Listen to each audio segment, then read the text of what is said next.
Haleluya,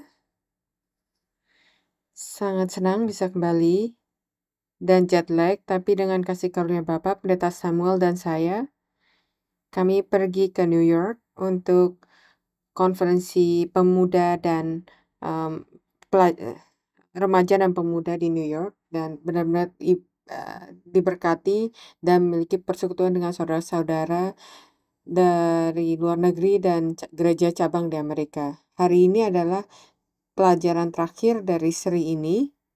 Dan pesan pada hari ini berjudul Tanah Kanaan.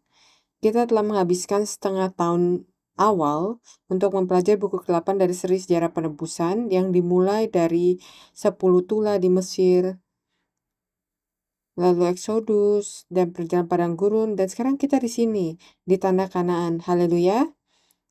Jadi mari kita lihat apa itu Tanah Kanaan dan apa yang dilambangkan oleh Tanah Kanaan ini. Mari kita lihat gambar ini. Gambar ini semuanya diambil oleh saya tahun 2013 ketika saya mengunjungi Tanah Kudus, dan saya sangat bangga akan ini seperti yang kamu bisa lihat. Mari kita lihat di Yeskiel pasal 20 ayat 6 bacaan hari ini. Pada hari itu aku bersumpah kepada mereka untuk membawa mereka dari tanah Mesir ke tanah yang kupilih baginya, negeri yang berlimpah-limpah susu dan madunya, tanah yang permai di antara semua negeri.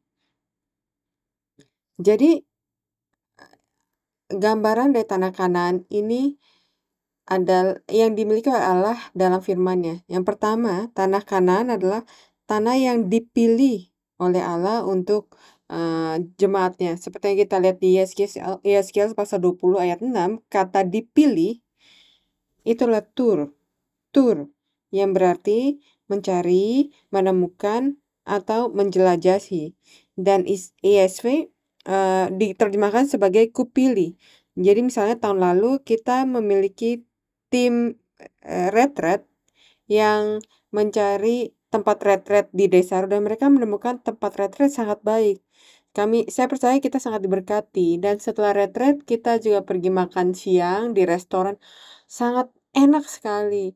Saya dan anggota ini pergi mendahului kita untuk mencari restoran ini, dan seperti dengan cara yang sama di padang gurun tabut perjanjian pergi di depan semua orang untuk mencari tempat kemah untuk jemaat-jemaatnya. Bilangan pasal 10 ayat 33, lalu berangkatlah mereka dari gunung Tuhan dan berjalan 3 hari. Perjalanan jauhnya, sedang tabut perjanjian Tuhan berangkat di depan mereka dan berjalan 3 hari perjalanan jauhnya untuk mencari tempat perhentian bagi mereka. Ulangan pasal 1 ayat 33, yang berjalan di depanmu di perjalanan untuk mencari tempat bagimu, di mana kamu dapat berkemah dengan api pada waktu malam dan dengan awan pada waktu siang untuk memperlihatkan kepadamu jalan yang harus kamu tempuh. Jadi, menurut kamu Allah telah mempersiapkan tempat untuk kita? Apakah Ia telah mencari tempat untuk kita? Ketika kita memiliki tamu spesial, ministry kita itu mempersiapkan semuanya kan, makanan, tempat tidurnya rapi, tidak ada kecoa, tidak ada cicak di mana-mana, memastikan semuanya berjalan dengan baik. Dan untuk kita, untuk Allah, kita itu sangat berharga di pandangannya, dan Ia mengasihi sangat kita, dan kita sangat penting. Tentu saja Ia mencari dan mempersiapkan tempat untuk kita.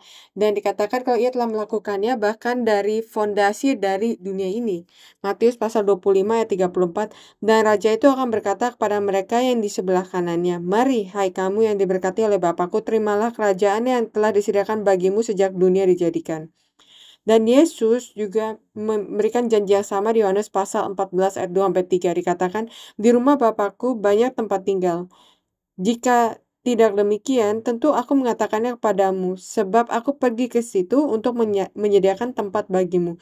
Dan apabila aku telah pergi ke situ dan telah menyediakan tempat bagimu, aku akan datang kembali dan membawa kamu ke tempatku, supaya di tempat di mana aku berada, kamu pun berada. Jadi tanah Kanaan menunjukkan kepada kita, jadi gambaran ini menunjukkan kalau tanah Kanaan itu adalah tempat yang Tuhan dan Penyelamat kita menunggu kita. Amin. Sering sekali kita berpikir tentang surga, kita pikir tempat dengan Itu mungkin saya ya, dengan awan di mana-mana, dan semuanya putih dan bersinar, dan banyak makanan yang enak. Tapi berapa banyak dari kita yang berpikir tentang surga, kita memikirkan kalau kita bersama dengan Yesus, kalau Yesus ada di sana. Itu adalah hal yang membuat surga itu adalah surga. Dan dengan berada di sana, di tempat yang sama dengan Dia, sangat berharganya untuk selama-lamanya, ya kan? Ada orang yang satu hari mereka tidak percaya pada Yesus dan mereka pergi ke neraka dan berkata, "Oh, saya di sini bersama dengan teman-teman saya." Dan ternyata teman-teman kamu tidak mengasihi kamu seperti yang kamu pikirkan. Dan ketika kamu menyadari itu, "Oh, saya di sini dengan mereka untuk selama-lamanya." Wow, benar-benar perasaan yang sangat buruk kan? Tapi kita pergi ke surga dengan Yesus, seseorang yang sangat mengasihi kita dengan luar biasa, sangat luar biasa kan ini, amin. Jadi ada apa karakteristik dari tanah Kanaan yang ditulis di dalam Alkitab? Tanah Kanaan adalah tanah yang baik. Keluaran pasal 3 ayat 8 dikatakan, "Sebab itu aku telah turun untuk melepaskan mereka dari tangan orang Mesir dan menuntun mereka keluar dari negeri itu ke suatu negeri yang baik dan luas. Suatu negeri yang berlimpah-limpah susu dan madunya, ke tempat orang Kanaan, orang Het, orang Amori, orang Feris, orang Hewi, dan orang Yebus." Jadi kata baik dalam bahasa Ibrani adalah tov, yang berarti menyenangkan, diinginkan, dan indah.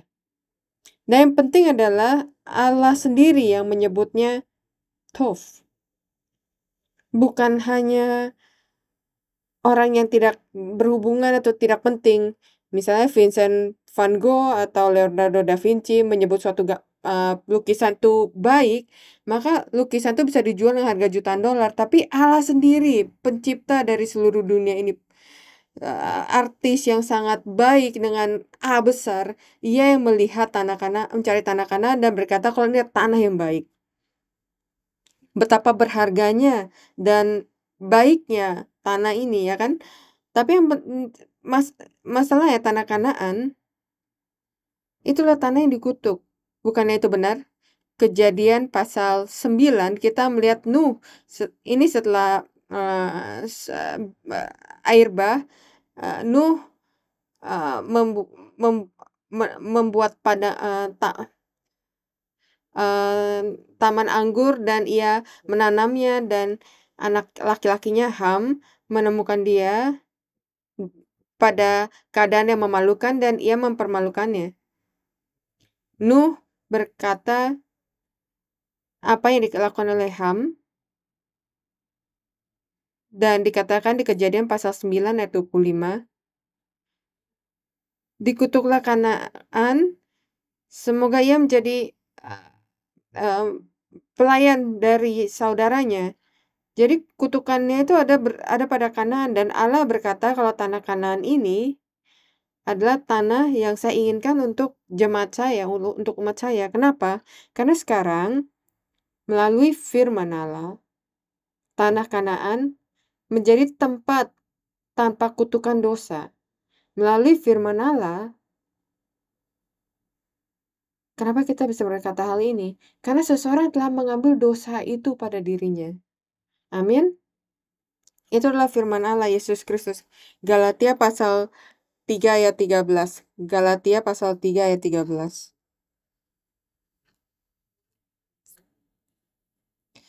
Galatia pasal 3 ayat 13. Kristus telah menebus kita dari kutuk hukum Taurat dengan jalan jadi kutuk karena kita, sebab tertulis, terkutuklah orang yang tergantung pada kayu salib. Jadi ini adalah jalan hati kita yang telah dibebaskan dari dosa. Ini adalah perjalanan untuk melepaskan diri kita yang lama dan menaruh diri kita yang baru dalam Kristus, untuk menaruh kebenaran Kristus pada kita. Dan saya percaya pada saat kita melakukan itu dalam firman Allah, Allah akan melihat kita dan Ia akan berkata, hati ini adalah tov. Hati ini indah, baik. Itu sangat sesuatu yang sangat menarik untuk saya. Bagaimana kita melakukannya? Hanya dengan firman Allah. Amin. Dan saya percaya kalau kita adalah gereja yang memproklamasikan firman Allah. Mari kita menerimanya dan berjalan dengan ketaatan. Bagian yang ketiga, tanah Kanaan adalah tanah yang luas. Inilah Laut Galilea. Keluaran pasal 3 ayat 8, Keluaran pasal 3 ayat 8, kita telah baca sebelumnya. Sebab itu aku telah turun untuk melepaskan mereka dari tangan orang Mesir dan menuntun mereka keluar dari negeri itu, suatu negeri yang baik dan luas. Dan luas di sini adalah Rahav dalam bahasa Ibrani, artinya luas, lebar, atau besar. Tapi masalahnya tanah Kanaan bukan tanah yang kamu bisa sebut sebagai luas atau banyak besar. Eh, jadi yang warna oranye di sini itu sekitar 8.019 mil persegi. Jadi ini adalah ukuran Israel. Tapi dibandingkan negara lainnya di sekitarnya, bagaimana Israel dibandingkan? Negara Yordania luasnya 34.495 mil persegi. Suria itu sekitar 71.498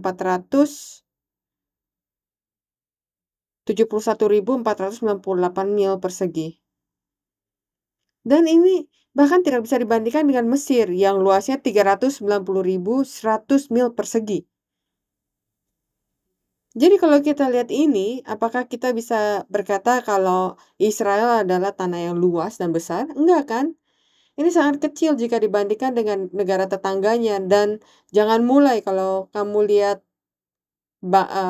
negara Arab, itu bahkan nggak bisa dibandingkan karena itu lebih besar daripada jauh lebih besar daripada Mesir, apalagi Israel. Jadi kita Allah menyebutkan ini tanah yang luas, ia tidak membicarakan tentang ukuran fisiknya, ia berbicara tentang kebesaran Allah yang tak terukur.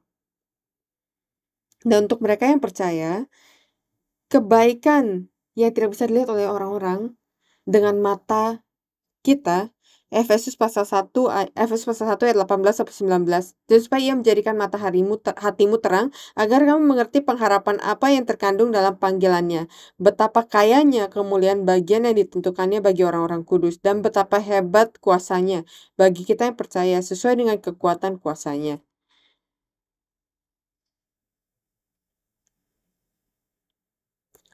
Di tahun 1950-an, C.S. Lewis mulai menulis Chronicles of Narnia.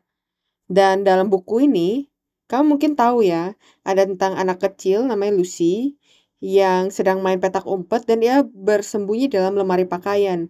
Kecuali lemari ini adalah pintu ke dunia yang lain. Dan dunia itu adalah Narnia. Gereja kita mungkin kelihatan kecil di mata dunia. Berapa banyak anggotanya? Mungkin sekitar 100. Oh, ini ukuran yang lumayan banyak kan untuk gereja keluarga. Tapi kita adalah gereja yang memiliki firman sejarah penebusan. Amin.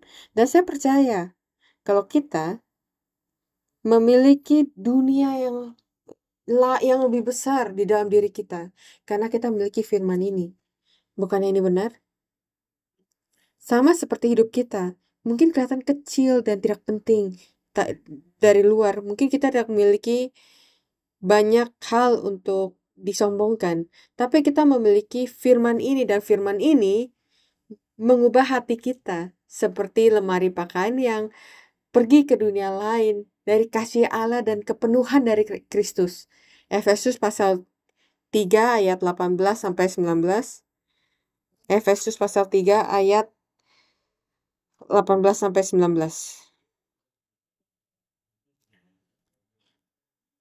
Aku berdoa supaya kamu bersama-sama dengan segala orang kudus dapat memahami betapa lebarnya, panjangnya, dan tingginya dan dalamnya kasih Kristus, dan dapat mengenal kasih itu sekalipun ia melampaui segala pengetahuan. Aku berdoa supaya kamu dipenuhi dalam seluruh kepenuhan Allah. Semoga hati kita seperti itu dan kita dipenuhi oleh firman dan kepenuhan dari Allah. Yang terakhir, tanah Kanaan itulah tanah yang mulia. Dan di Keluaran pasal 20 ayat 6 itu adalah Sebi. Sebi, yang artinya kemegahan, kemuliaan, dan keagungan. Jadi, kemuliaan itulah sesuatu yang bahkan kita tidak bisa mengambil definisi dari dunia. Karena ide kemuliaan di dunia ini sangat berbeda dengan arti kemuliaan bagi Allah. Amin. Jadi apa hal yang mulia bagi Allah? Mari kita lihat, Alkitab menyebut beberapa hal. Yang pertama, Allah sendiri. Mazmur pasal 24 ayat 7-8. Perbuatan Allah itu adalah perbuatan yang mulia. Keluaran pasal 15 ayat 11. Yesus Kristus. Yohanes pasal 1 ayat 14. Ibrani pasal 1 ayat 3. Injil 2 Korintus pasal 4 ayat 4. Gereja Efesus pasal 5 ayat 27. Dan tubuh para orang kudus yang telah dibangkitkan, Filipi pasal 3 ayat 21.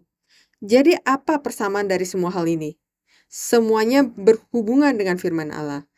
Firman Allah, ya kan? Allah adalah orang yang menyebutkan firman itu. Allah melakukan pekerjaan mulia melalui firman-Nya. Yesus adalah firman yang menjadi manusia.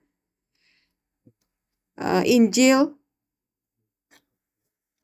adalah firman, gereja adalah tempat di mana firman itu diwartakan, dan hanya mereka yang percaya pada firman Allah dapat akan menerima tubuh yang mulia ini di surga. Dan ada satu hal lagi yang disebut oleh Allah sebagai mulia dalam Alkitab, dan itu adalah kerajaan Allah. Mazmur pasal 145 ayat 11-12. Dan ini sama dengan tanah Kanaan di akhir zaman, tanah perjanjian kerajaan Allah. Mari saya bacakan Mazmur pasal 145 ayat 11-12. Mereka akan mengumumkan kemuliaan kerajaanmu dan akan membicarakan keperkasaanmu untuk memberitahukan keperkasaanmu kepada anak-anak manusia dan kemuliaanmu semarak kerajaanmu. Jadi, mari kita tutup dengan ini. Apa persamaan dan perbedaan antara kerajaan dan gereja?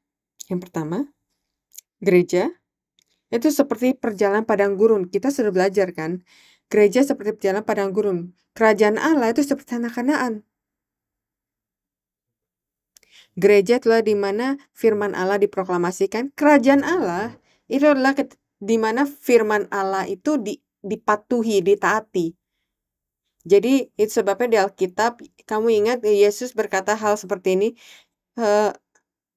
jika kerajaan Allah telah sampai kepadamu, ketika sudah tidak ada roh jahat, kerajaan Allah sudah ada bersamamu, seperti itu. Dan terakhir, gereja itu adalah tempat kita bergumul. Gereja itu adalah tempat kita bergumul dengan kekuatan dosa. Kita telah diselamatkan. Amin. Kita diselamatkan dari konsekuensi dosa. Tapi kita masih bergumul dengan kekuatan dosa. Bukannya itu benar? Kerajaan Allah itulah tempat di mana kita telah dibebaskan dari kekuatan dan keberadaan dosa itu. Kenapa? Karena firman Allah itu telah dipenuhi sepenuhnya. Kita telah bisa sepenuhnya melawan dosa dan tidak ada pergumulan lagi. Amin. Jadi saya berdoa saat kita berpindah dalam perjalanan padang gurun dari kemah ke kemah dalam hidup kita, mari kita mengantisipasikan suatu hari kita bisa masuk ke dalam kerajaan Allah yang mulia dan bisa dibebaskan dari pergumulan, dan kita bisa menyerahkan senjata kita dan kita bisa bersukacita. Kesimpulan, foto yang baik ya, yang bagus ya. Kesimpulan, pada saat orang bangsa Israel masuk ke tanah Kanaan, mereka menghabiskan waktu 16 tahun untuk menguasai tanah itu. Dan apa yang terjadi setelah itu? Itulah periode hakim-hakim, ya kan? Jadi dalam 16 tahun itu mereka menghabiskan 6 tahun dalam perang besar. Mereka berperang sebagai satu bangsa melawan kekuatan bangsa Kanaan, dan mereka menang dalam 6 tahun. Dan setelah itu Yosua dan pemimpin dari bangsa Israel, mereka memberikan tempat untuk setiap suku. Oh, Yehuda, kamu dapatkan tempat ini, Efraim kamu ambil gunung itu, Manasye kamu ambil tempat itu. Oke, setengah kamu ke sini, setengah kamu ke sana, ya kan? Itu yang terjadi. Lalu selama 10 tahun setiap suku harus pergi dan berperang dan menguasai dan mengusir bangsa-bangsa yang ada di tempat itu.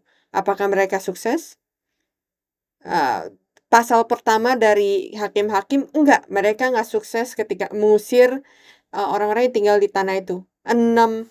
6 suku tidak bisa mengusir, orang-orang yang tinggal di sana dan sebagai hasilnya bangsa Israel bisa masuk. Walaupun mereka masuk di tanah perjanjian, mereka masuk ke tempat, waktu yang kita tahu dengan, satu periode yang paling gelap dalam sejarah, yaitu periode hakim-hakim. Dan itu adalah pelajaran untuk kita hari ini. Untuk kita bisa benar-benar masuk ke dalam tanah Kanaan dan menjadikan ini milik kita, untuk bisa masuk ke dalam kerajaan Allah, kita tidak boleh kekurangan atau, santai-santai untuk menghilangkan, berhala dalam hati kita. Kita tidak boleh, bersantai-santai atau, delay, melawan, mengikuti kehendak Allah. Itu adalah ketaatan Allah, itu adalah perintah untuk kita, itu adalah ketaatan yang harus kita miliki. Bukan dan mari saya berikan klarifikasi, ini bukan tentang memiliki tanah Kanaan. Kita sebagai orang Kristen yang percaya pada Injil, kita tidak percaya dengan memiliki atau mengusahakan keselamatan kita, karena itu telah diberikan oleh Allah, dalam kasih karunia-Nya. Tapi jadi kalau kasih karunia itu tidak, bukan sesuatu yang bisa kita usahakan, kita dapatkan, tapi usahakan untuk dapatkan, tapi kita harus menunjukkan, usaha kita. Jadi jangan jangan menggunakan kebijaksanaan kita, tapi hanya kekuatan, Allah dan Roh Kudus. Filipi pasal 2 ayat 12 sampai 13, Filipi pasal 2 ayat 12 sampai 13. Hai saudara-saudaraku yang kekasih, kamu senantiasa taat, karena itu tetaplah kerjakan keselamatanmu dengan takut dan gentar, bukan saja seperti waktu aku masih hadir, tapi terlebih pula sekarang waktu aku tidak hadir.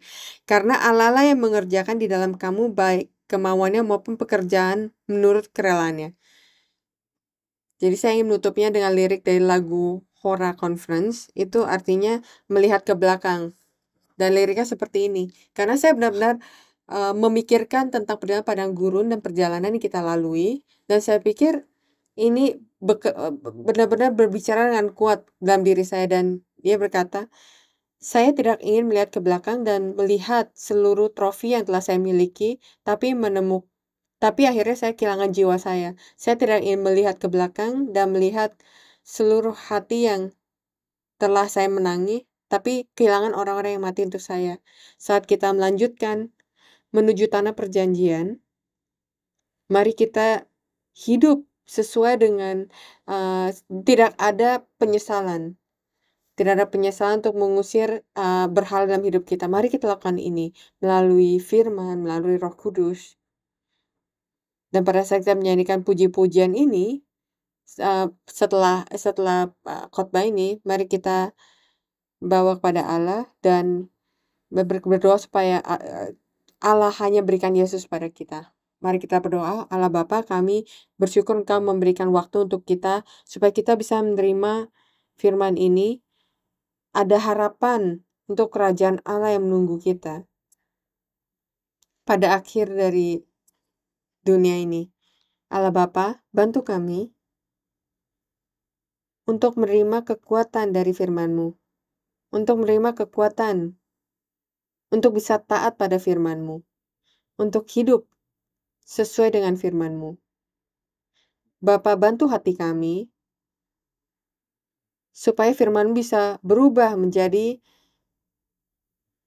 tanah yang baik, yang menyenangkan, dan menarik untuk kamu tinggal.